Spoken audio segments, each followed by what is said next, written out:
Ito yung Tapos napag-welding natin, nasunog yung mukha natin. Kaya dito tayo mas nahirapan, no? Isa, dalawa, tatlong butas. tatapalan natin ulit ng welding doon sa ilalim. Sup sa tropang ITV. Gusto ko lang ipatanaw kita sa inyo yung tubig ng tangke ng tubig ng papa ko. Dahil sa sobrang kadugayan na nito ay sobrang dami ng buslot o butas. Kaya kahit anong dinikit nito, nabubuslot pa rin. Yan, marami pa rin tubig na umaagas. Ang ginawa ko na lang ay naghanap agad ako dito sa marketplace ng water tank. Naghanap tayo para mapalitan natin agad yung water tank ni Papa. At dahil sa sobrang kamahalan, di ko makakayanan. Wow, grabe, sobrang mahal ito. Kaya ang ginawa na lang namin, bumili na lang kami ng mga materyales para kami na lang ang mag-welding o mag-assemble. Pero sa challenge na ito, mga katropang ITV dyan, ito ang pinaka-challenge dito. Hindi kami magaling mag-welding at lalong-lalo na first time namin na gumawa nito kasi mga katropang ITV dyan, hindi pa tayo nakasuway na gumawa ng water tank storage. Kaya dito pa lang sobrang mapaisip na talaga kami kung itutuloy ba namin talaga ito or ipapadayon. Sa pagkakataon na ito, gusto ko lang sabihin sa inyo na ginawa natin itong challenge na ito hindi lang dahil gusto nating makamura sa gastos. Dahil itong challenge na ito, kapag nagkamali tayo, lahat ng gastos natin sa pagbili ng mga materialis na yan ay pwedeng masasayang lang. Ginawa ko itong challenge na ito dahil gusto kong patunayan sa sarili ko at gusto kong ipakita sa inyo na kung kaya ng iba, kaya rin natin gawin. So, ito mga tropa, ito yung challenge ko sa sarili namin. Ito, sa umpisa pa lang, nagpatulong muna ako sa kanila. Kasi naghanap po na to ng idea. Tinitingnan muna natin kung paano natin gagawin, kung saan tayo magsisimula. So yung naisip kong na idea, magsimula muna tayo dito sa takip. Kasi dito sa takip, since pag-practice muna tayo ng kaunti, para pagdating doon sa pinaka body niya o pinaka-tangke niya, magkakaroon ng tayo ng kaunting alam sa pag-welding. Nakaalaman nyo pala mga katropa, yung ginamit natin na steel plate na to, yung plate na yan is 1.4 mm or 1.4 mm yung kapal ng plate natin. So natanong ko naman yung mga magaling natin o mga master welder dyan na dapat daw gawin or gamitin na rod nito is yung 2.5 mm din na rod para hindi tayo masyadong mahirapan sa pag-welding dahil sa sobrang nipis na ng steel plate na ginamit natin. Kaya maganda daw talagang gamitin dito ay 2.5 mm na rod. At dahil advice from the expert yan, ay sinunod natin kaagad ang kanilang sinabi. At sabi pa nga nila na kapag makapal daw talaga na rod ang gamitin natin dito, palaging mabubutas lang daw talaga ang mangyari sa pag-welding namin nito.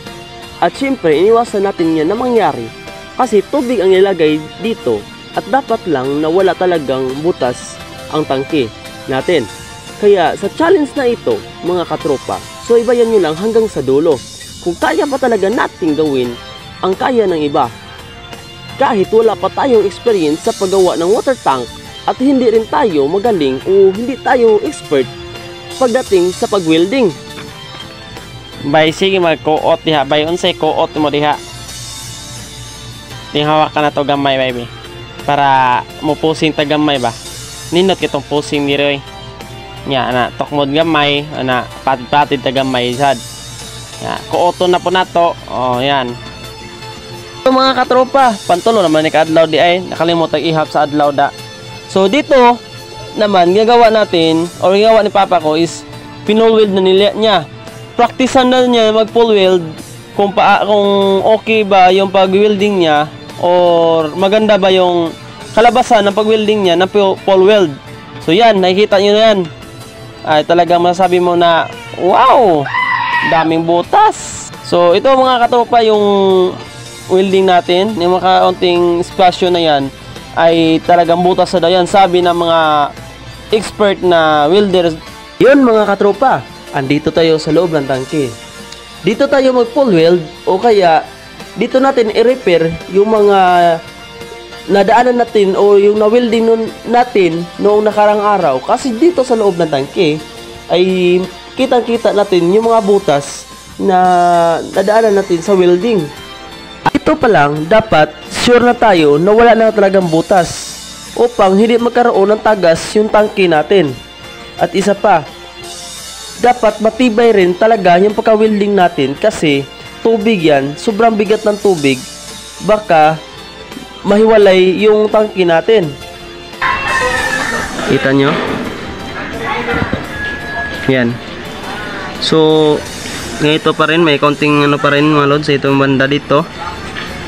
Ganyan siya. Pero at least dito mga lods, ito, medyo may improvement na yung pag-welding natin. Sa limang araw na pag-welding natin, may improvement na. Yan. Medyo may improvement na. Pang 5 araw ito mga lods. Dito naman, nag-ano pa rin, may konti. So, hindi pa rin perfect. So, hanapan pa natin ang paraan mga lods na ma-perfect natin. At ipagpadayon natin o ipatuloy ang pag-welding. Kahit maalikabok pa o abog, basta matapos natin itong challenge na to. At nilagyan ko rin pala ang 3 brace na angle bar para mas lalo pang tumibay yung paggagawa natin ng ating tangke. At ito naman yung division para sa water tank natin. At dito rin, lagyan ko rin ng butas sa gitna para papasok lang din ng tubig dito papunta sa kabilang side ng tangke.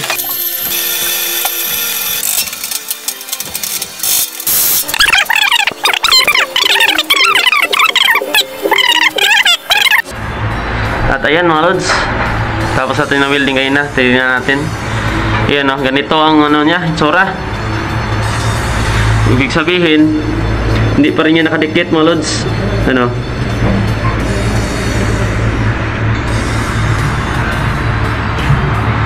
So, base sa na-experience ko mga lods sa mga anak ko, na kapag hindi madikit na yung bakal, mahirap siya weldingin kaysa nakadikit na. So, ganito yung forma niya. Ibig sabihin, butas pa rin to. So, kailangan natin na weldingin ulit.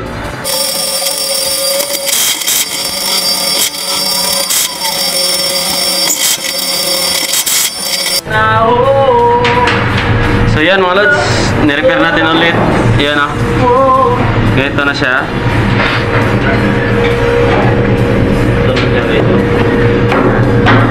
So nawala na yung butas-butas niya kanina mga lods. Yan. So ganito yung mga ako. Yan. Good morning mga lods. Ngayong araw ang pang-pitong araw or isang linggo ng paggawa natin ng water tank storage. Ito talaga tayo hirapan sa pag-fix ng mga ano na to, angle bar na to. Mga lods, ito. Yan.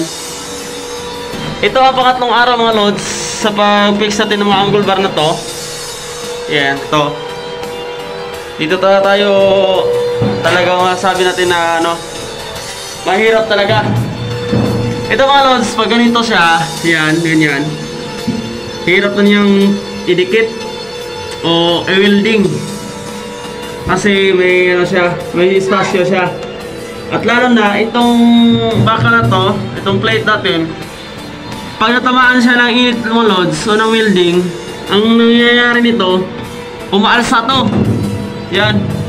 Kahit ganito siya, ito, fix to. Yan, dikit yan. Pero pag natamaan ng welding mga lods, umaalsa yan. Parting ito, dito ko naranasan og suway ang iba't ibang posisyon ng pag-welding. At masasabi ko na kailangan mo talaga na ipwesto ng maayos para mapurma ang pag-welding mo. Kasi kapag hindi mo ipwesto ng maayos ang pag-welding mo, hindi mo talaga mapipix agad yung bakal kahit ilang rad pa yung matapos mahurot mo. kailangan din natin linisan ang lahat ng nadaanan natin sa welding para makita o matanawan natin kung malinis ba or may naiwan ba na butas, labi na ang buslot sa pag-welding mo. Kasi pag may buslot yan, may agas yan. At bago ko makalimutan mga katropa, dahil sa ilang araw na pag-welding natin, nasunog yung mukha natin, kaya nagawa na rin ako ng welding mask para sa pagprotekta ng mukha natin. Ito, karton tsaka shade lang to na ginawa natin.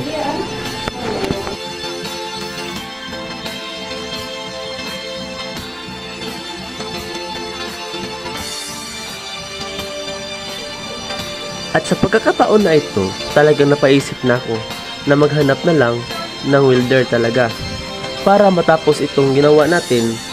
Sarado ako sa inyo mga katropang welder dyan. Wala talagang trabahong madali. At lalo sa pagkakataon na ito, masayang lang kaya yung pagod at pera na ginastos natin dito dahil hindi ko na alam kung ano ang gagawin. Talagang nabubutas na natin yung bakal. At kahit na yung angle bar pa man ay halos mapuputulan natin na hindi natin alam kung bakit. Yan. At lalo na yung nabili natin na rod ngayon kahapon mga lods, yung mga nabili natin na rod kahapon ay pinalitan muna natin kasi talagang hindi ko makontrol mga lods. Baguhan pa naman tayo sa pag-welding pero hindi ko talaga makontrol yun. Kasi mangyari mga lods, pag dito siya sa ganito tumatama mga lods, butas. O kaya kahit na yung angle bar natin mga lods, tingnan nyo, yung angle bar natin, no? Yan. Pag natamaan yan mga lods, yan yung tinapalan ko lang kahapon. Kasi pag natamaan yan mga lods, diretso siya ganito. Ito mga lods, diretso butas. Angle bar pa to Angle bar na to. Nabubutas sa diretso. Yan mga lods. Tapos ito rin ginawa natin mga lods. Ito ang nangyari. Ito, may nagkaroon siya ng 3 butas. So, di siya klaro dyan mga lods. Yan natin. So, itong butas mga lods, dito tayo sa likod. Mas klaro dito. Ito mga lods, dito tayo mas nahirapan, no? 1, 2, 3 butas. Nagkaroon siya ng 3 butas mga lods. So, ginawa natin, pinalitan mo natin yung rod natin. Ewan ko lang kung anong nabili niya na rod. O ewan ko lang kung sa rod ba yun mga lods. Pero subukan natin palitan ang rod. Baka sakali na sa rod yun mga lods. Kasi nung nagdugtong tayo, medyo ganito na yung tirada natin mga lods, oh.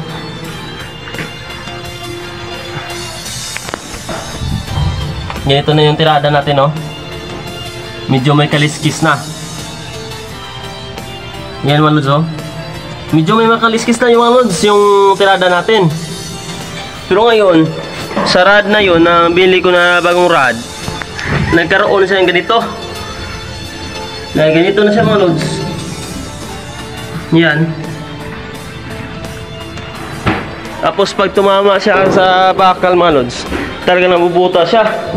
So nga kapon mga lods, ito kapon, angle bar pa to, butas sa diretsyo. So yan mga lods, yun yung control ng welding machine na yan. 91. Dati na mga lods, nasa 150 tayo. 150 yung ginagawa natin sa control ng machine. Pero parang hindi siya makakontrol mga lods. Kasi pag 150, diretso butas siya. Kahit angle bar pa. So binabaan ko mga lods. Binabaan ko. Ginawa ko 91. Ang nangyari mga lods, sa 91 na yan, itong mismong flat bar, ang ano mga lods, ay may mismong tangke ang nabubutas. Yo, what's up mga lods? So ito yung pausapong araw na pag-welding natin ng water tank. So ito mga lods, ito yung gamit ko ngayon. Ito yung welding mask ko. Ito mga lods, sa hapon, sabi nila na baka daw nga lang yung kamay ko. Ito pa nga kahapon. Kahapon, half day lang tayo. Hanggang alas 10 na tayo kahapon. Ng hapon na, hindi na tayo nagpatuloy. Kasi tayo nga muna yung kamay ko. So ngayon mga lods, try natin ulit na mag-welding kung kamay ba talaga ang diferensya or ano. Kasi yun nga mga lods, baguhan pa lang tayo. Kaya tinahinga mo natin yung kamay natin. So ngayon mga lods, patuloy tayo.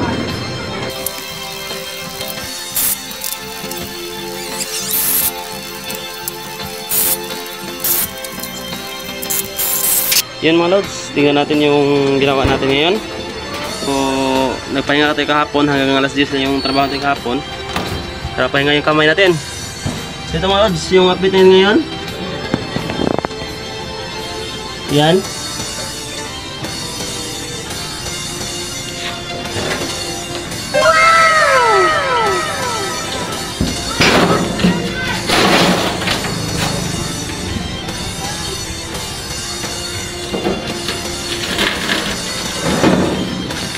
Ayan mga lods, yan yung trabaho natin ngayon.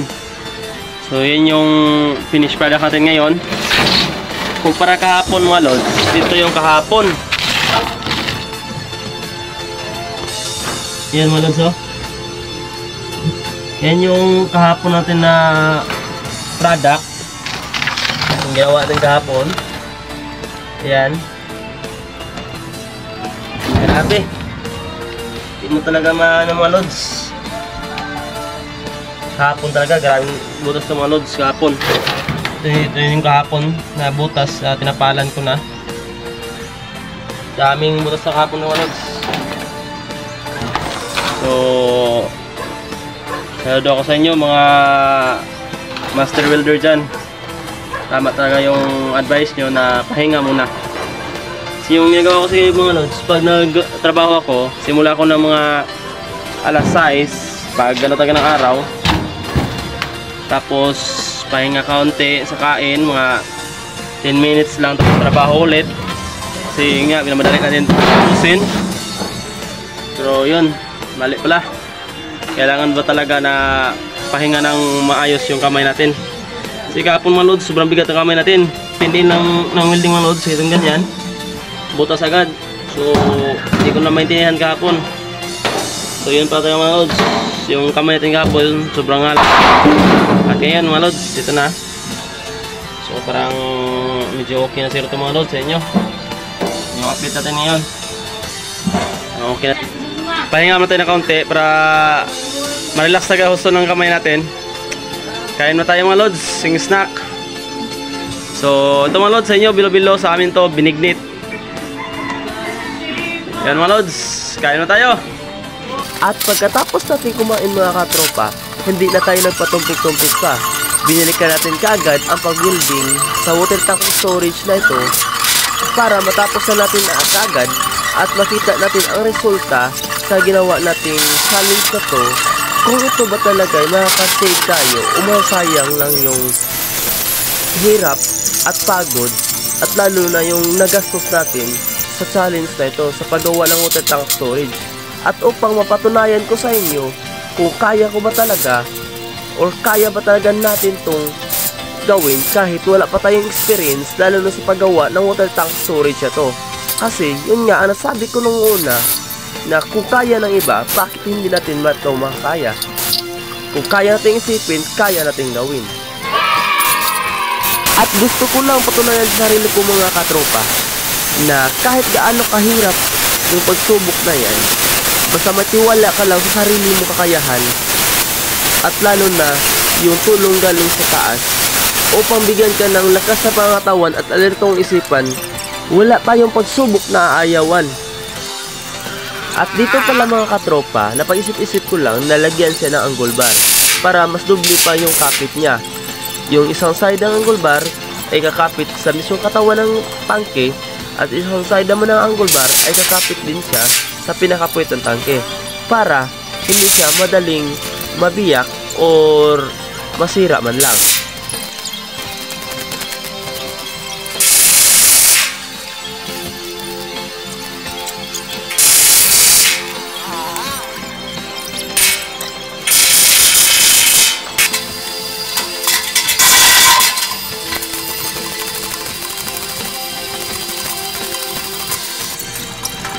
At dahil hindi natin kayang buhatin na mag-isa, yung pinakatakip niya, nagtawag muna tayo ng tutulong sa atin para sa pagbuhat ng pinakatakip na to. Para idugtong na natin dito sa pinakatawan ng tangke na ito at bawilding na natin para matapos na natin ito.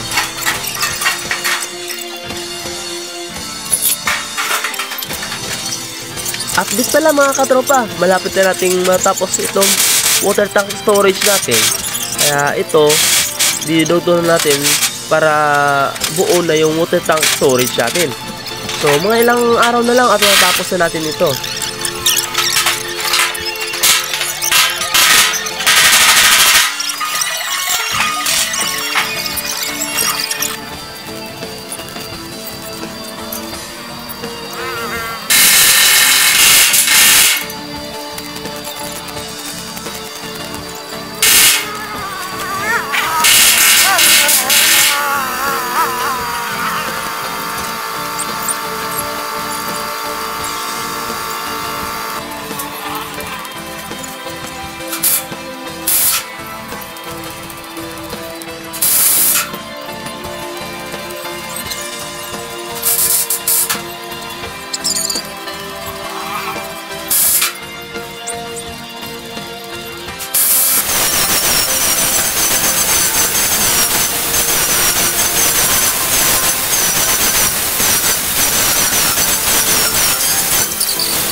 At pala mga katropa, na dugtong na natin yung sa may puwitan ng water tank storage natin na ito.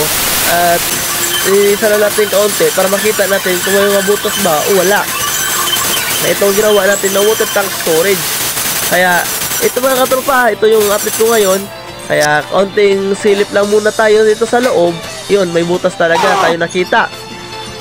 So dito mga katropa, yan yung sa loob na yan, yan yung ginagamit natin na divider ng tubig para hindi masyadong malakas ang impact ng tubig, lalo na pag hihinto yung truck natin.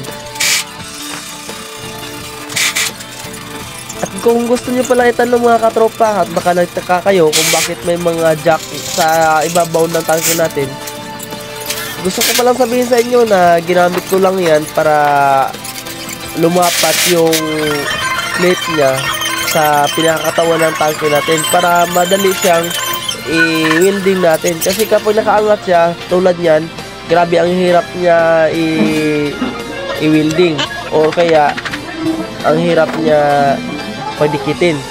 So, yan, ilagay ko ng jack para magkaganyan siya. So, nakadikit na siya para, yan, tulad ito, madali na siyang welding. At hindi na tayo nahihirapan dyan mga katropa. So, sariling idea ko lang yan mga katropa na ginamitan natin ng jack ng ganyan. So, nasa inyo na yan mga katropa kung sakali magawa ka din kayo ng ganito, so paano nyo pagdikitin.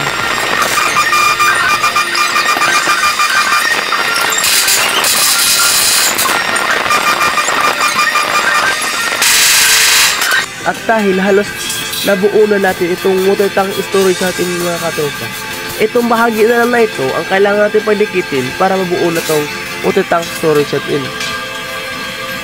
At grabe ang hirap din pala mag-welding dito sa loob mga katropa, dahil mainit pa, pati yung usok ng welding ay pabalik-balik lang dito sa loob. Kahit may ventilador pa mga katropa, grabe ang init pa rin. At lalo na itong paglabas-pasok natin dito mga katropa, hindi madali ito maglabas-pasok natin. Kasi yung daanan, masikip na yung daanan at delikado pa. Update ko lang sa inyo mga katropa.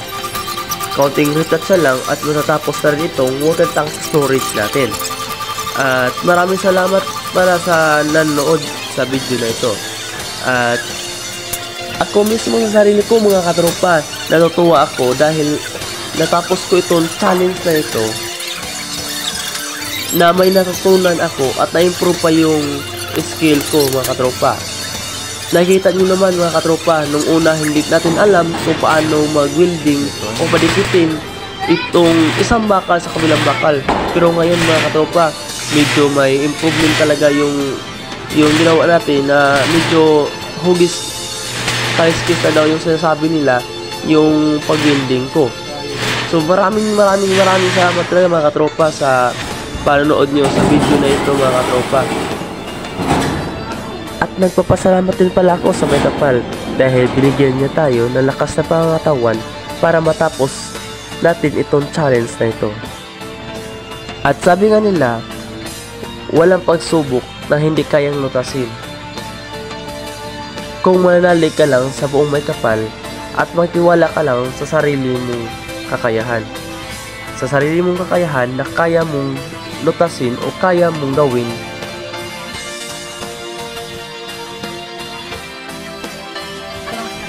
Update ko lang sa inyo mga katropang ETB na natapos na rin natin mabuo yung water tank storage natin at pati yung takip niya ay natapos na rin natin weldingin.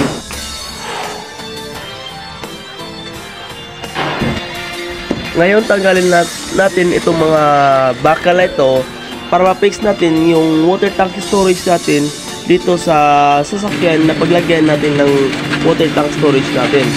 Kaya ingat na tayo ng konti sa pagtanggal ng mga bakal ito kasi napakakalawang ng taya na nito.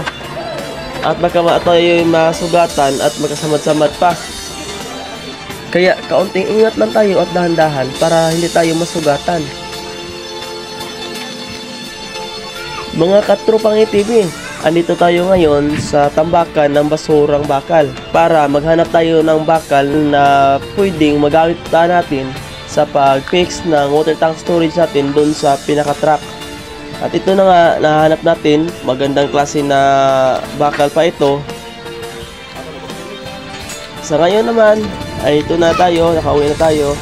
At dito na, ito yung water tank storage natin, update ng water tank storage natin. Ito, i-fix natin ito sa sasakyan na paglagyan ng water tank storage natin. Kaya ito mga katapang TV, ito yung bakal na bilhin natin. Kaunting overtime lang tayo, overtime ng gabi para matapos na natin ito. Dapat talaga na sa pagkakataon na ito ay sobrang kapit na kapit ng welding natin para hindi matanggal kasi yung tubig ay mabigat pag nasa loob na ng water tank storage natin. Kaya dapat talaga na kapit yung pagka-welding natin. Ito pala mga katropang ETB, nilagyan ko rin ng baka sa gilid at sa pinaka-ilalim niya para ito yung i-welding ko sa mismong katawan ng truck natin. So malapit na ito yung matapos ito mga katropang ETB at ma-testing na natin na malagyan ng tubig at upang makita natin kung wala ba talagang butas yung natin, yung ginawa natin. So, update sa inyo mga katropang TV. Ganito na yung pag-welding natin. Ganito na pulido yung welding natin. Hindi tulad noon na sobrang hirap mag-welding or nahirapan tayo ng husto. Ngayon, dahil nakapag-practice na tayo na maayos, ganito yung pag-welding natin. Parang easy na lang, no? Kasi nakapag-practice na tayo na maayos. So, ito mga TV, malapit na natin to, matapos natin to at mapatakbo natin nang matisting na natin.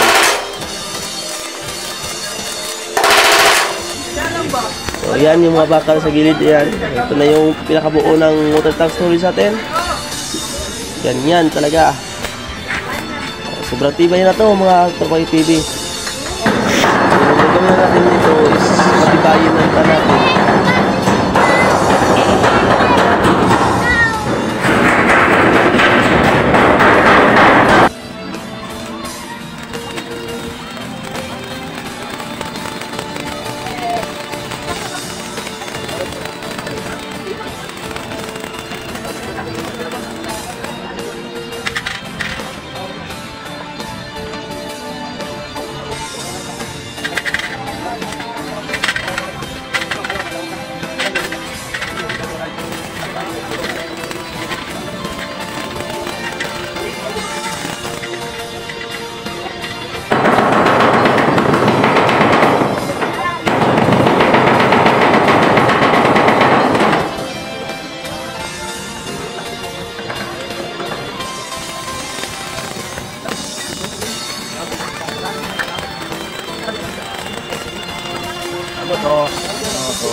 Itong mga bakal na ito na inilding ko ngayon mga katropang ATV ay siya yung kakapit ng mahigpit or magunit ng tangke para hindi siya malaglag o mahulog.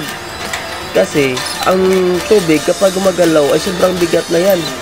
Tapos yung tangke pa na mabigat na. Kaya kailangan talaga na pulido at talagang kapit na kapit yung pag-winding ko dito para magiging matibay siya, nakasintibay yung dalawa. Kaunting tiis na lang ito mga katropang ATV.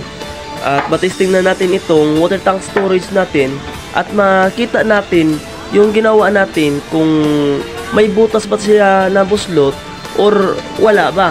Kasi kung wala mga katropang ATV, talaga masasabi ko talaga na ito yung pinaka first time ko na paggawa ng water tank storage. Tapos masasabi ko na pinaka malaking challenge na una kong ginawa sa YouTube na ito. At pagpasensyahan nyo na pala mga katropang ATV natin dyan, yung hugis ng water tank storage natin na medyo naka-oblong siya pero medyo tabingi. Kasi yun nga ang sabi ko sa inyo na first time natin gumawa nito at wala tayong knowledge sa paggawa ng water tank storage. At hindi rin tayo panday tulad ng iba, kaya kahit na paggawa ng oblong o circle ay hindi rin natin nagawang maging pulido. Pero at least mga katropang ATV, yung main point natin dito ay makita natin yung kabuuhan ng gawa natin at yung gawa natin na wala ang butas, yun ang pinaka successful sa challenge na ito. Kaya dapat talagang matesting natin ito para makita natin mga katropang ATV. Dito naman mga katropang ATV, pinex ko na rin yung pinaka motor niya o pinaka water pump niya mga katropang ATV para hindi na mahirapan yung magdala ng water tank storage na to. Kaya dapat may water pump din siya. Kaya ito mga katropang ATV, patuloy pa rin tayo sa pag-fix dito hanggang matapos ito, hanggang makita natin o matesting natin kung successful ba talaga yung ginawa natin dito. Kaya maraming salamat mga katropang ATV sa walang sawang pag-subaybay sa video ko na ito. At sana po'y may matutunan kayo at makuha na aral sa ginawa kong ito.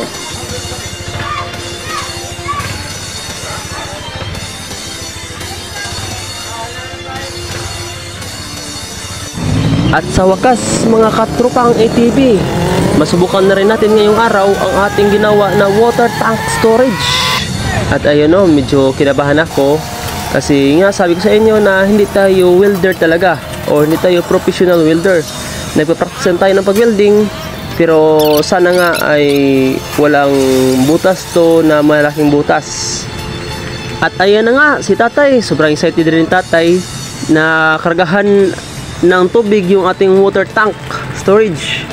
At kami naman ni Papa nito ay siyang mag-check ng ating water tank kung may butas ba o wala. At sana talaga na walang butas itong ating ginawang water tank storage ngayon mga katropang ATV. So ito, double check lang natin. Titignan natin yung mga welding natin kung may tagas ba. Yung kaliwat kanan na katawan niya, yun. At wala naman ako nakita sa ngayon, wala pa ako nakita na tagas mga katropang ATV. Iwan ko lang dito sa kabila kung mapuno na to. Ayun na nga, tumawag na si Papa at meron na daw butas siyang nakita. So tingnan natin mga katropang ATV. At ito na nga, may nakita na tayong butas ditong banda mga katropang ATV. At medyo malaking butas to kasi malakas yung tagas niya. So dito banda mga katropang ATV, ito yung ginawa ko dito na dumikit yung rod natin. At talagang mahirapan tayo nito. Or pagka doon sa ilalim natin tirahin ulit, tatapalan natin ulit ng welding doon sa ilalim. Tapos dyan ay baka sakali na wala na yung tagas niya. Tsaka ito, i-ano pa rin natin. double check pa rin natin yung buong katawan niya. Kung may mga butas pa talaga. Muramnes welding rakon. Sa ngayon naman mga katropang TV, parang wala naman ako nakita malaking butas tulad dito. At mamaya pa lang, kapag natapos itong kargahan at napuno na, at na double check na talaga natin yung buong katawan ng tangke na to, baka may masilip pa tayong ibang butas maliban nito. Pero pinapanalangin ko na sana wala na itong malaking butas sa tulad ito. Kasi kapag may butas sa tulad pa nito mga katropang TV, ay ayan. So parang masabi ko na mission failed tayo. Sa ngayon nakita ko sa katawan ng water tank storage natin ay parang mga light lang na butas, parang mga butas lang ng karayom. At ito, tapos na si tatay magkarga. Medyo basa pa yung buong katawan ng water tank storage natin. Pagka dating sa deliveran ng tubig, doon natin i-double check. Hindi naman yan. Ito na, si tatay. Tapos siyang magkarga. Ingat ka dyan tayo at hindi pa tapos yung natin at baka kayo madulas pa. Ingat lang po, kaunti. Yan, nandahan lang. Bahala na mabasa, basta hindi ka madulas dyan. Sige lang, tatay, kasi tatapusin natin yan at lalagyan natin yan ng apakan talaga para safety talaga yung pag-akyat mo dyan at saka pagbaba na hindi ka madulas. Yun na nga. At ito, patras na sila. At pagdating dun sa may area ng deliveran natin ng tubig, doon natin lagyan ng marker ang buong katawan ng ating water tank storage para makita natin kung saan tayo mag-welding o saan natin dapat tatapalan. So maraming salamat katropang TV. At kahit may butas, so sabi ko pa rin na na successful pa rin yung natin pag welding natin ito. Pero dapat talaga 100% sure tayo.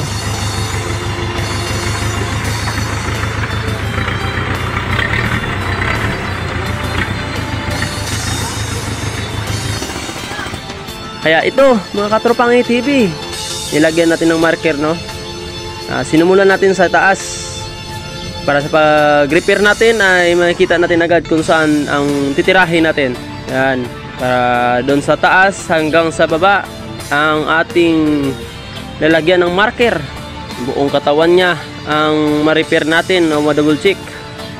At sa ngayon naman mga katropang TV, sa masasabi ko naman successful pa rin yung natin, yung ginawa natin. Kasi wala siyang mga malaking butas, lalo na sa pinakailalim, kasi yung pinakailalim talaga ang pinakamahirap nating i-repair kasi hindi na maabot ang welding yan. So ang pinakamalaking butas naman nakita ko ay yung sa gilid lang kanina. Ito dito naman sa taas ay mga parang lang to, parang siguro parang kasing laki ng butas ng karayom siguro, or basta sobrang liit lang ng mga to. Tulad dito mga katropang TV, ganyan lang po yung butas niya. Hindi siya tumatagas talaga, medyo lang siya, medyo bumabasa lang siya ng kaunti, ganyan. Tulad po nito, ganyan. Ganyan lang yung basa po niya. Pero dapat dataga na i-welding pa rin natin o i-repair. So ito mga katropang TV, yan na po ang niya, basa niya. So hindi siya tumatagas, medyo bumabasa lang siya. Pero dapat nga i-repair natin para pulidong-pulid talaga yung ginawa natin. So maraming salamat mga katropang TV sa pagsuporta nyo sa ginawa ko, sa pagsubaybay nyo sa ginawa ko. At hayaan nyo mga katropang TV, sa sunod natin na video na ito ay tatapusin na natin ito hanggang mapinturahan na at mapurma na talaga. Pati yung katawan ng ating pinaka water truck ay i-repair din natin para gumapo naman itong water tank natin para tulad ng driver, gwapong gwapo.